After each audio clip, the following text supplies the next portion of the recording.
허이. 자, 보자. 이제 그 얼러트롭스라는 말이 있거든요. 우리말 번역은 동소체를 영어 표현으로 이제 얼러트롭스라고 하는데, 얼러트롭스는 뭐냐면 이게 이제 그 순물질의 여러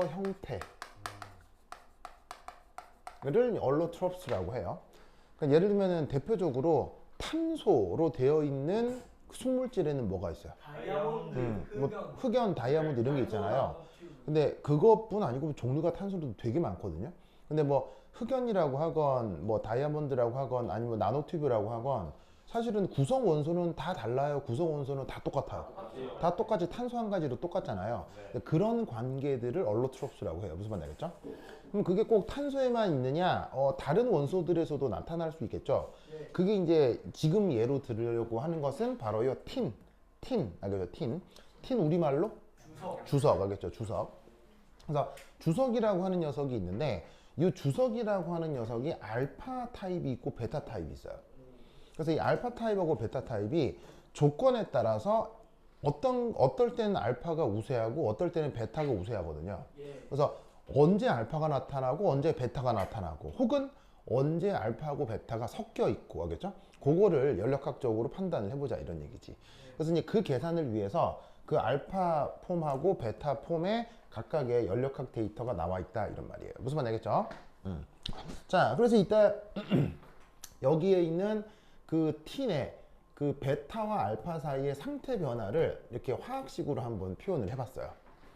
그래서 어떤 경우는 베타로만 있으려고 하고 어떤 경우는 알파로만 있으려고 하고 또 어떤 경우는 공존할 수 있거든요. 그걸 이제 조건이 어떻게 되는지 살펴보자 이런 얘기죠. 자, 그럼 이제 요거에 대해서 이제 뭘 한번 해볼 거냐면 바로 연력학적인 계산을 해보려고 하는데, 이때 델타 HF 노트. 자, F 노트는 FTRS 노트. 이런 표현을 한번 해보도록 하자. 자, 그럼 여기서 이제 TRS의 뜻은? TRS의 뜻은 이제 트랜지션. 요걸 줄여서 TRS라고 쓴 거예요. 알겠죠? 조금 더 이제 더 본말을 쓰면 페이즈 트랜지션이어서 우리말 번역은 상전이. 알겠죠? 상전이. 그러니까 베타 상태라는 게 있고 알파 상태라는 게 있을 거 아니에요. 그 둘 사이가 왔다리 갔다리 하는 그런 모습들을 영어로 페이즈 트랜지션이라고 하는 거예요. 근데 그때 줄임말을 TRS 이렇게 줄여 쓴 거지. 무슨 말 알겠죠? 그래서 이 녀석의 상전이 엔탈피를 지금 표현을 해본 거예요. 알겠죠? 상전이 엔탈피. 자, 그래서 이제 상전이 엔탈피를 계산을 하는데 여기 이제 상전이 엔탈피.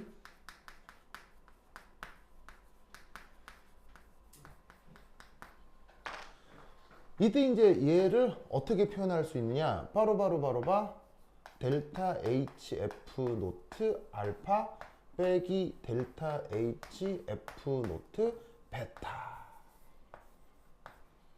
요런 꼴로 표현을 해볼 수 있다 이런 말이에요. 자, 요거 무슨 표현인지 아시겠어요? 자, 저번 12장에서 연력학 표현할 때도 말씀을 드렸는데 이거 이번 시험에 무조건 나오는 거죠. 자, 여기 델타 HF 노트 이게 뭐예요? 이름이 뭐야? 자, 노트 뭐라고 뜻이 뭐예요? 표준. 생성 엔탈피. F는 어떻게 읽어요? 생성. 퓨전은 용융이라고 읽는 거고요.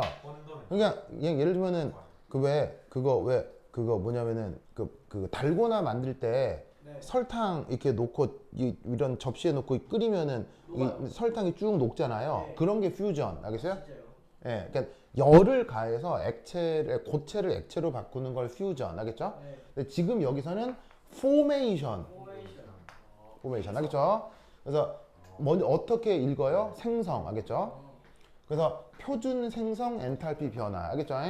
그리고 이제 영어로 읽으면 요건 어떻게 읽어요? 스탠다드. 스탠다드. 발음은 노트인데 읽을 때는 스탠다드. 알겠죠? 스탠다드 포메이션 엔탈피 체인지. 알겠죠? 그래서 그걸 어디서 어디로 빼냐? 왜 은희 왜? 뭐라고요?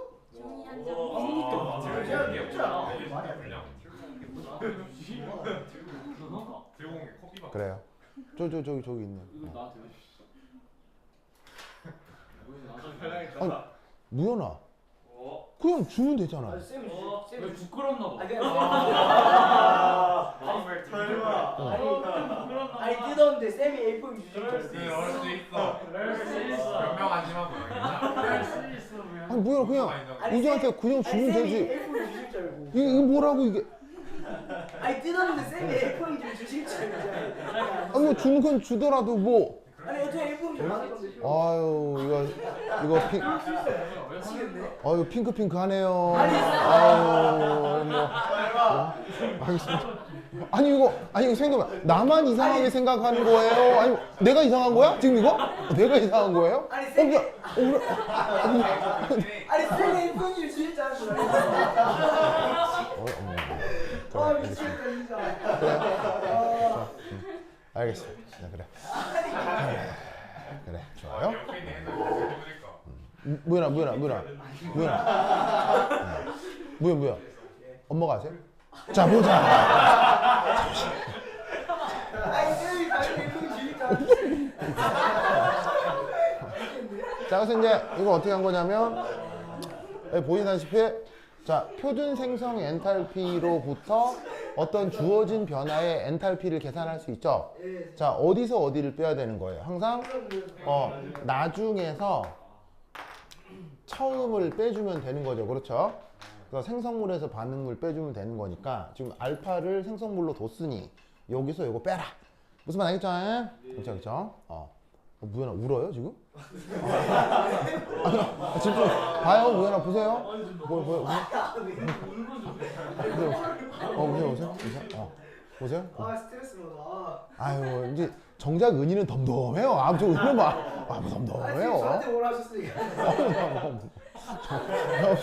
자 그럼 이때 여기서 알파하고 베타의 표준 생성 엔탈피가 어떻게 돼 있느냐? 요래 나와 있네요. 그죠? 요래 나와 있네요. 그런데 이때 이건 나와 있어요, 안 나와 있어요? 왜 안 나와 있느냐? 없어서요. 0입니다. 0. 왜 0이냐? 가장 안 통하는 상태입니다. 예, 요 베타가 니는 픽셀이 안 나요. 1기압 25도씨. 자, 보이세요? 자, 1기압 25도씨에서 가장 흔하게 나타나는 것.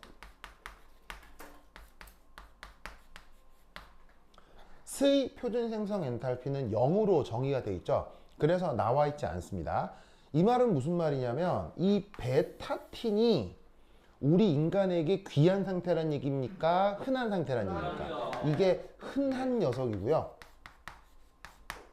알파가 어떻단 얘기예요? 알파가 좀 독특한 상태란 얘기인 거예요. 알겠죠?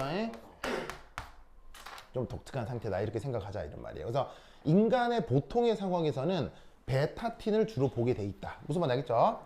그래서 보시다시피 이 베타가 0이기 때문에 어떻게 계산을 하면 된다? 알파 빼기 베타니까 알파 값은 마이너스 2.095 베타는 0이니까 마이너스 2.09 kJ/몰 이렇게 이제 표현을 해주면 되는 거죠. 됐죠? 자, 그 다음 요 전이 과정에 대한 엔트로피 변화. 자, 이거 역시 어디서 어디를 빼준다? 생성물에서 반응물을 빼주면 되는 거예요. 자, 엔탈피는 경로함수예요, 상태함수예요? 상태함수죠. 엔트로피도 경로함수예요, 상태함수예요? 상태함수죠. 그러니까 엔탈피, 엔트로피 다 무슨 법칙을 다 따르겠어요? 둘 다 헤스의 법칙을 다 잘 따르는 거예요. 얘도 그렇고 헤스로를 잘 따르는 거죠. 그러니까 계산을 하는 방식도 똑같은 거예요. 알겠죠? 그럼 여기에서도 마찬가지로 나중 상태에서 처음 상태의 엔트로피를 빼주면 되는 거죠. 알겠죠? 그런데 여기서 이제 좀 차이는 표준 생성 엔탈피도 사실은 절대적인 값이에요, 상대적 값이에요. 표준 생성 엔탈피라는 것 자체도 절대적 값이에요, 상대적 값이에요. 상대적으로 측정된 거예요. 무슨 말인지 알겠어요? 어디에 대해서 얘를 기준으로 했을 때 측정이 된 거란 말이에요. 무슨 말인지 알겠어요? 그런데 놀랍게도 엔트로피는 앞에 델타가 있어요, 없어요? 없죠? 그러면 엔트로피는 상대적으로 측정돼 있다는 거예요, 절대적으로 측정돼 있다는 거예요? 절대적으로 측정돼 있는 겁니다. 무슨 말인지 알겠죠? 이렇게 절대적으로 측정돼 있는 엔트로피를 뭐라고 불러요? 절대 엔트로피 혹은 더 서드 엔트로피라고 해요. 요 뭐 줄임말이겠어요? 연력학 3법칙을 줄여서 더 서드 엔트로피라고, 더 서드 로 엔트로피라고 불러요. 알겠죠? 이 서드 로 엔트로피를 우리말로 절대 엔트로피 이렇게 번역을 하는 거예요. 알겠죠? 그래서 연력학 재선법칙은 학교에서 슬쩍 언급을 했죠. 그래서 이제 그런 논리 구조 때문에 엔트로피는 이렇게 절대적인 값으로 제시가 되어 있습니다. 알겠죠? 그럼 뭐 어쨌거나 뭐 상대적이건 절대적인 건 그냥 계산하는 방식은 나중에서 처음 빼면 되거든요. 그럼 저기 나와 있는 대로 44.14 빼기 51.55 이래주면 된다, 이런 얘기죠. 좋았어. 됐죠? 됐죠? 오케이, 됐다. 자, 그러면 얘 계산해주면 값이 뭐 어떻게 나와? 그거 어떻게 나와? 마이너스 7.41. 자, 단위는 여기 나와 있는 대로 줄, 켈빈 역수, 모레 역수. 되다. 됐죠? 됐습니까? 자, 그러면 이 상태 변화에 대한 두 번째 자발성을 한번 판단해 보도록 하여요. 자, 자발성의 판단. 죄성?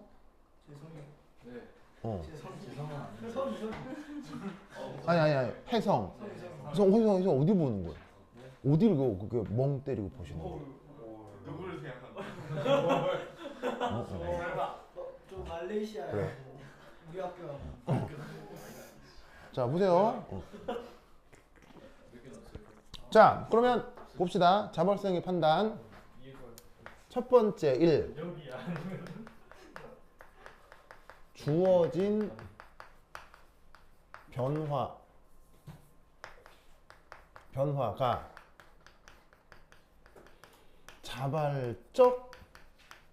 자발적이려면, 자, 어떻게 계산을 해야 돼요? 델타 G 해놓고 델타 H 빼기 T 델타 S가 음수. 보이시죠? 음수. 요 조건을 만족해야 되죠? 그래서 이제 얘 다르게 쓰면 T 델타 S는 델타 H보다 커야 돼. 됐죠? 이때 요거 잠깐 어제 내가 이 얘기를 안 했어가지고 살짝 하나 말씀을 드릴 건데 잘 들으세요. 요 델타 G, 델타 H, 델타 S 요거의 성격, 그러니까 온도 의존성, 요걸 한번 살펴볼게요. 우선 얘들은 모두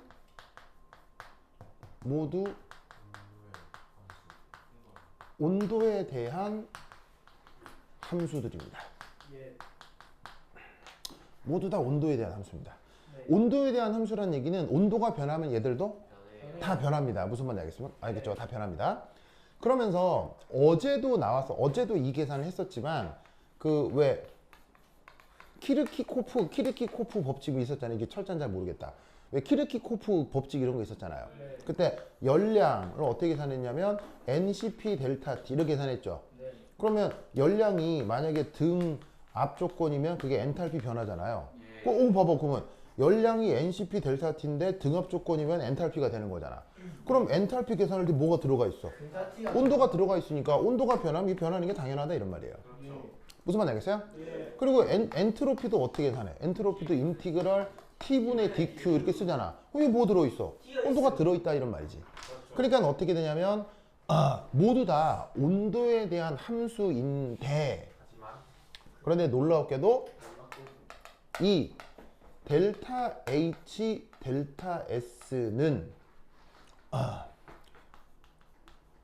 온도 변화에 대한 영향이 어떻다? 아주 작습니다. 아주 작아요. 아주 작아. 그래서 이제 그럼 잡아. 영향이 작다는 얘기는 영향이 없다는 얘기인가요? 있어요.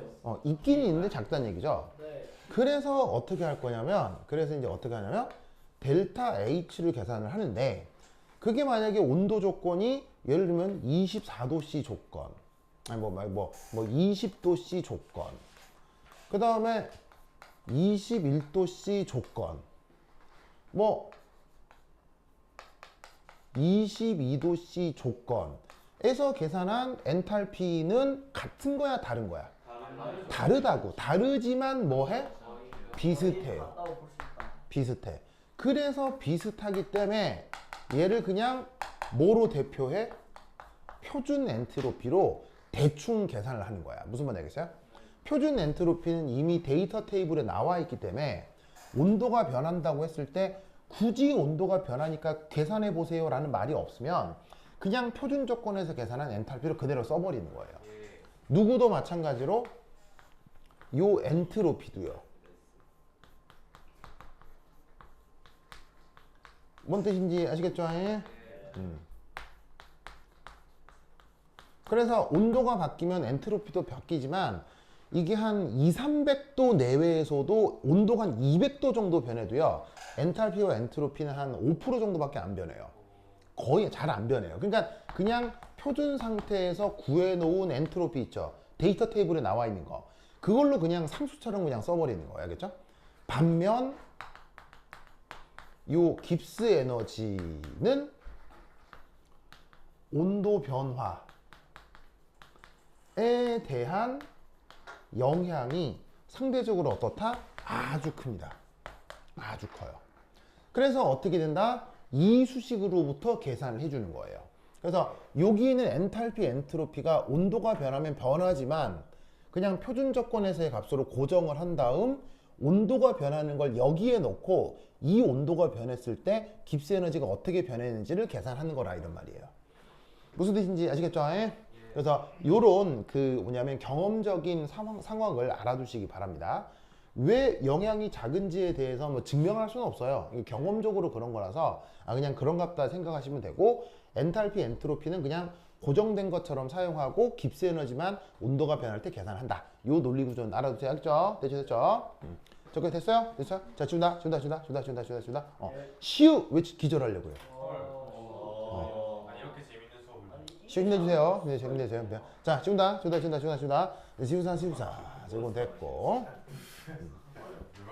사람이 아니라 자, 그래서 주어진 변화가 자발적이려면 이렇게 돼야 되는 거야. 그지? 자, 그러면 이때 여기서 쟤를 다시 어떻게 바꿀 수가 있냐면 온도 조건을 표현을 할 때 짜잔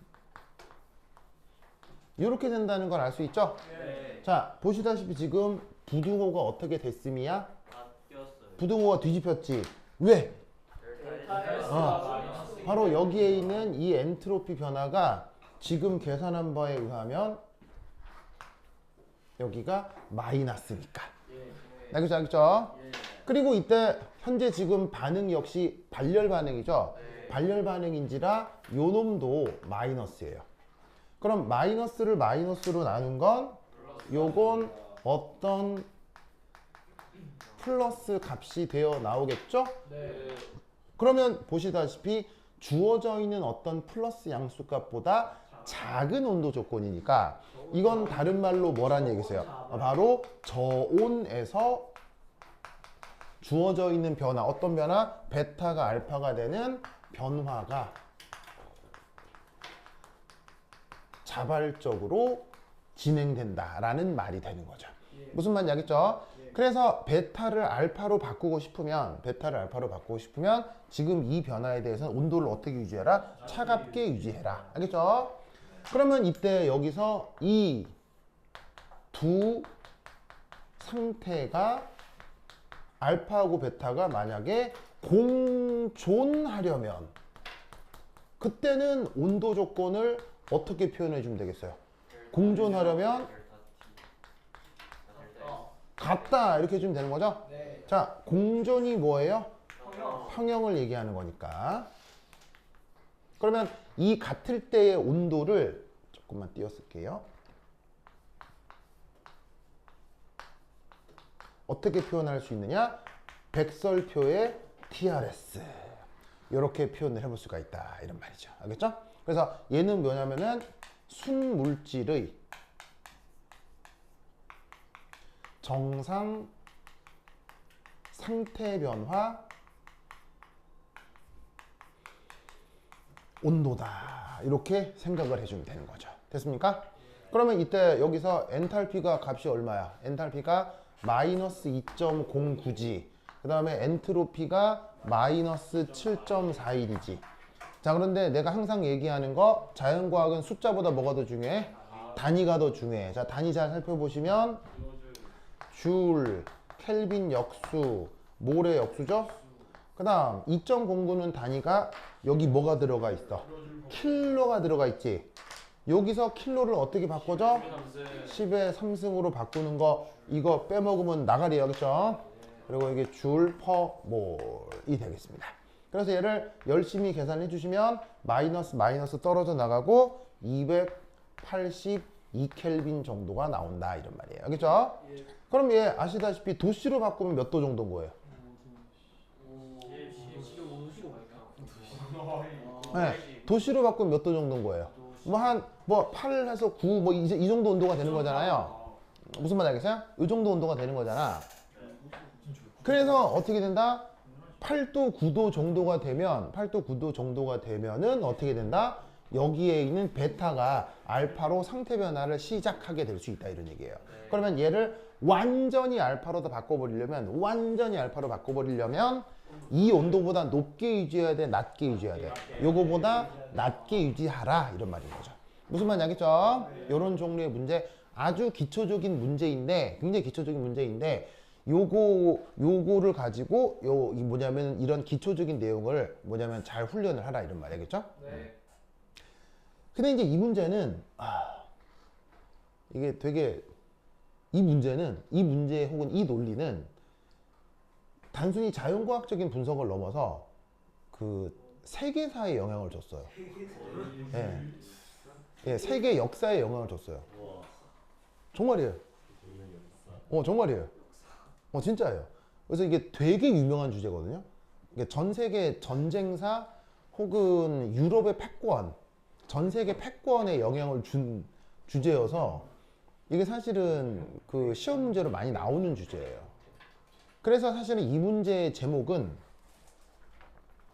팀페스트입니다. 네, 팀페스트란 말 들어본 적 있어요?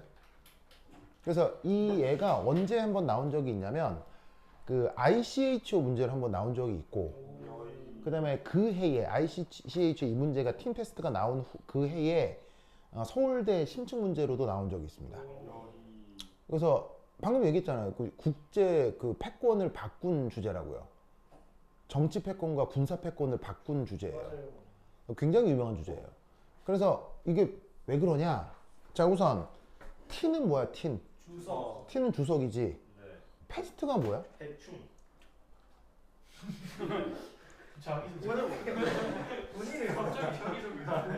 패스트가 뭐예요? 패스트 그 병 아니에요? 정답. 흑사병. 흑사병이요. 팝하고 들는 거 엄청. 아니 패스트는 아니잖아. 검색해놓고 여기에서 대충을 나가. 아니 검색해놓고 패스트 원래 아는데 해충기냐고. 테스트 흑사병 내가 원래 알고. 자, 흑사병 아시죠? 알고 있어. 자, 흑사병은 엄청난 감염병이고요. 우리나라에서도 돌았었나요? 네. 네, 돌았습니다. 왜냐하면 전 세계적으로 돌았어가지고 그때 하필 우리나라는 이게 18세기 말이니까 변현장교 때문에. 네, 18세기 말이니까 우리나라의 국력이 강하지 않을 때라서 지금처럼 우리가 선진국이 아닐 때 한번 돈 적이 있기 때문에 우리나라에서도 엄청난 인명피해가 났었던 감염병이거든요. 근데 사실은 우리나라보다 어디서? 유럽에서. 그래서 이 흑사병이 일어나면은 사람이 어떻게 죽어요? 흑해가 말단 시끄러워져요. 어떻게 죽냐면 예, 서서히. 흙이 새카매지면서 죽는 병이에요. 그래서 이제 피부 톤이 새카매져요. 그럼 어디부터? 이게 말단에서부터 새카맣게 변색이 되면서 사람이 말라 죽어요. 이제 그래서 이름이 새카매지면서 죽는다고 해서 흑사병인데 그게 웬 주석? 그게 주석으로 치료할 수 있습니다. 자, 요거와 관련된 팀이 저 형태 변환되면 어두워지는 거예요. 자 뭐냐? 자 뭐냐? 그냥 바로 이 팀페스트와 관계가 있는 아주 유명한 인물 나폴레옹. 나폴레옹. 맞아요. 나폴레옹의 검이 주석을 만들어. 예, 나폴레옹. 자, 나폴레옹 어느 나라 사람입니까? 프랑스 사람이죠. 자, 프랑스는 군사적으로 대국이죠. 물론 프랑스 전쟁사를 연구하면 프랑스는 실제 전투에서 이겨본 적이 거의 없습니다. 맨날 집니다. 러시아한테 예, 지고. 뭐 맨날 집니다. 맨날 지는데 그래서 맨날 지고 사실은 전쟁에서 큰 성과를 거둔 적이 없지만 그럼에도 상당한 전쟁 패권 국가고 요즘도 군사력이 강한 편이죠. 그렇죠? 네. 근데 이제 이 프랑스 같은 경우 유일하게 진짜로 강했던 적이 있습니다. 진짜로 프랑스 군대가 세계 최강일 때가 있었습니다. 그때가 바로 요냥반 때입니다. 요냥반. 그래서 이 양반이 전 유럽을 정복했거든요. 1차 세계대전 전이죠. 1차 세계대전 전에 전 유럽을 정복했던 사람이 요냥반이에요. 그래서 이 양반이 그래서 이 프랑스 제국을 건설했는데 그때 이 사람의 마지막 목표가 러시아. 러시아입니다. 러시아 졌어요. 맞아요. 서웠었어요. 자, 여러분 지구에서 절대로 전쟁을 해서는 안 되는 나라가 있습니다. 어디 나라? 바로 세 나라가 있죠. 대한민국. 이 나라하고는 절대 전쟁하면 안 되는 나라가 있습니다. 첫 번째가 당연히 미국. 미국이고요. 미국이랑 전쟁하면 좆됩니다. 알겠어요? 네. 미국은 워낙 강대국이라 그렇다 손 치더라도 이 나라랑 그다음 또 전쟁에서 절대 이길 수 없는 나라 바로 대한민국. 중국과 러시아입니다. 왜 중국과 러시아는 전쟁에서 이길 수가 없죠? 이내 전술. 중국과 러시아 러시아는 인구가 많진 않아요. 러시아는 바로 그 지형이 중국과 러시아하고는 절대 전쟁에서 이길 수가 없습니다. 왜? 너무너무 넓어서요. 너무너무 넓어요. 이게 전쟁에서 왜 힘든 점이죠? 정보. 쟤네들은 너무 할 게 많아요. 바로 전쟁의 핵심은 뭡니까? 연출기. 방금 누가 뭐라 했죠? 보급. 바로 전쟁의 핵심은 보급. 보급입니다. 뭔가를 갖다 줘야 돼. 뭐 갖다 줘야 돼요? 밥이요, 밥. 혹은 뭐 무기, 물자 갖다 줘야 되잖아요. 네.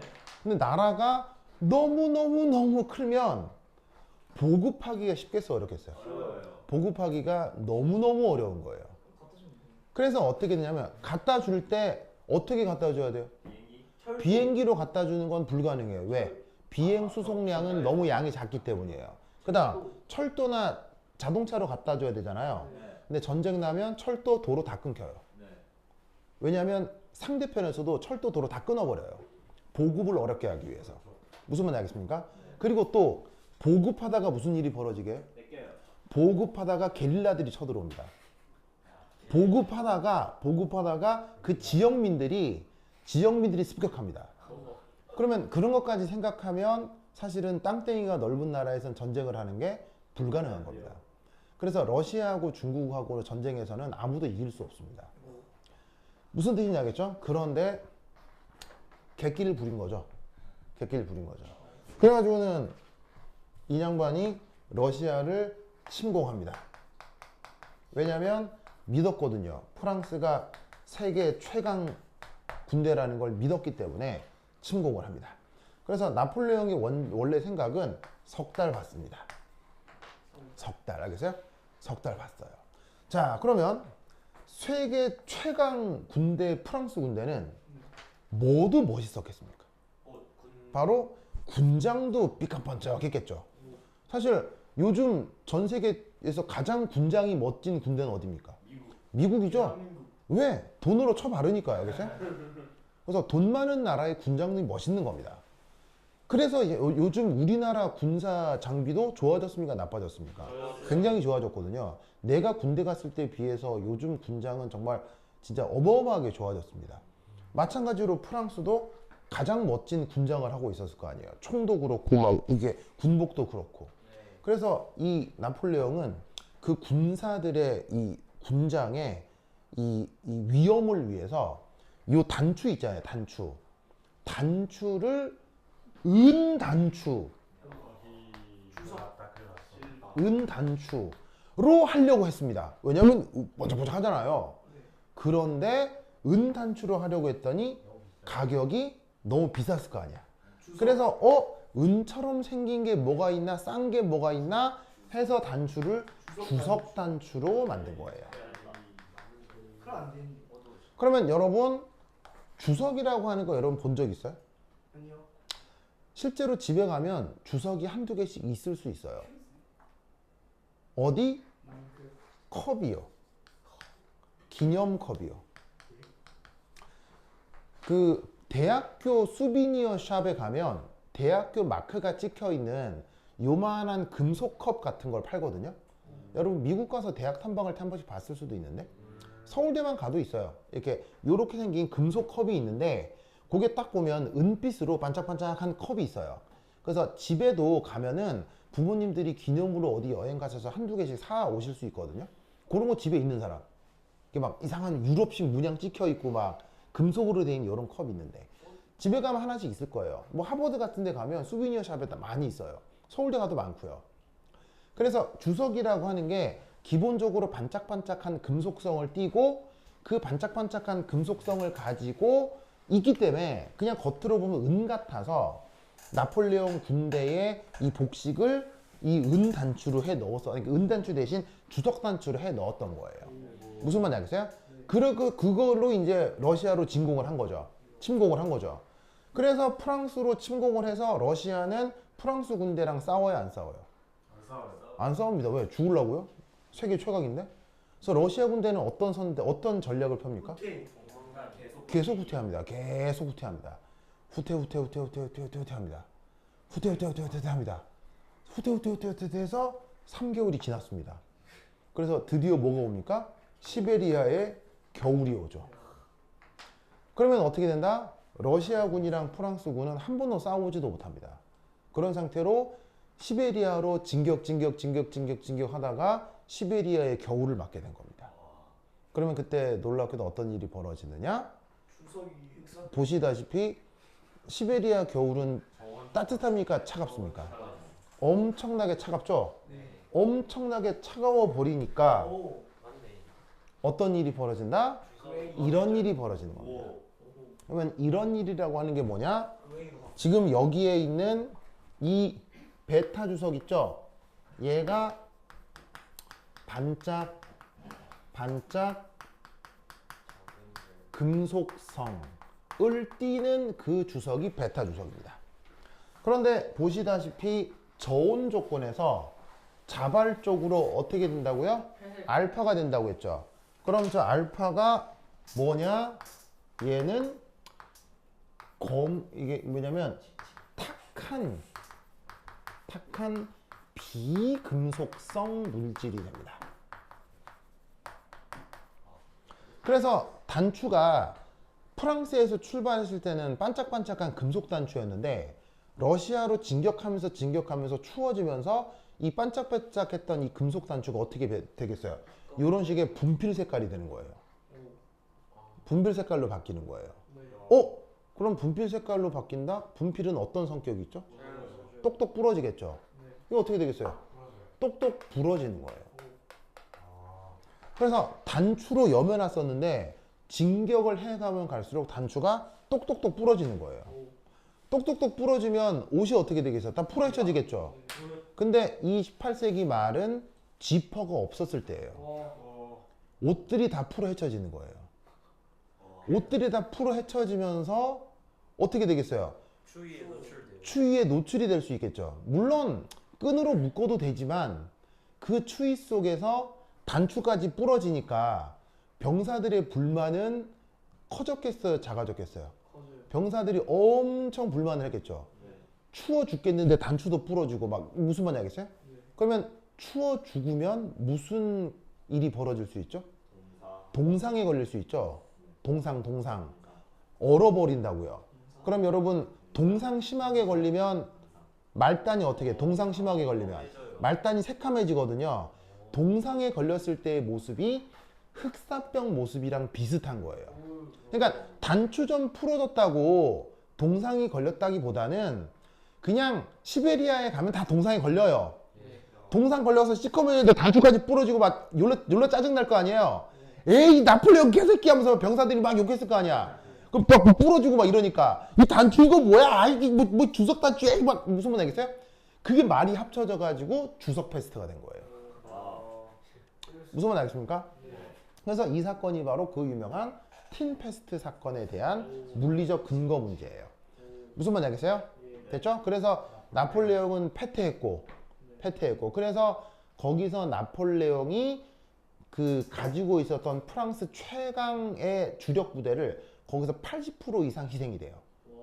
그것도 전쟁 한 번 안 하고 동상으로요.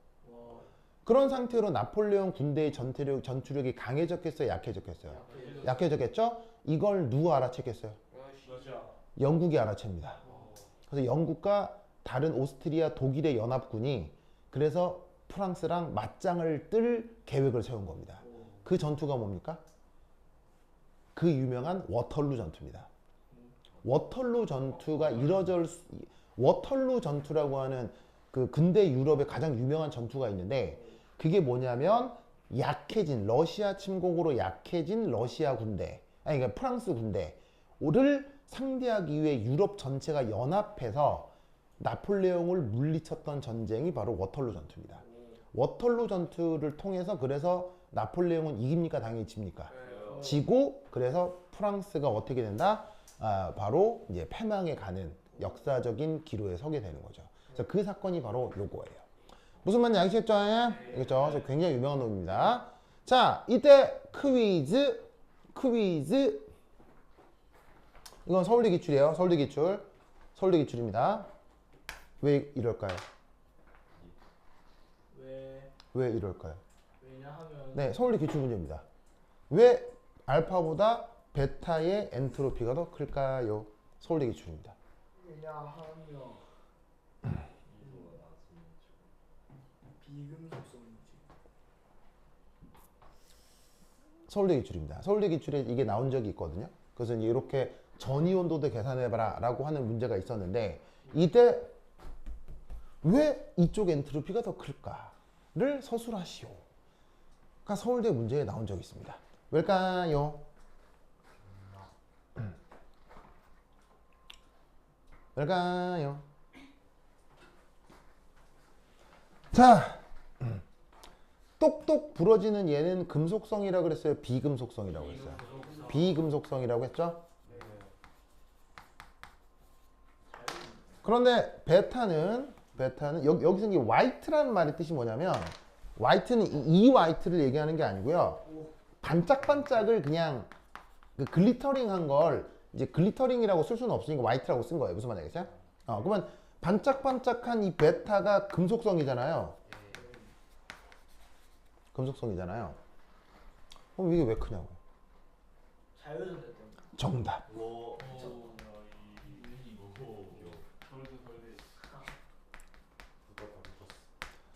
자, 금속에는 뭐가 있어요? 자유전자가 있죠? 비금속에는 자유전자가 없잖아요. 그러면 자유전자는 어디 고정되어 있는 거에 막 돌아다니네요. 돌아다닐수록 무질서도가 커질 테기 때문에 알파보다 베타 무질서도가 엔트로피가 조금 더 크게 나타납니다. 무슨 말 알겠어요? 이렇게 논술해보라는 서울대 기출문제가 있었어요. 알겠죠? 네. 그래서 이게 그 유명한 팀페스트 문제다. 됐죠?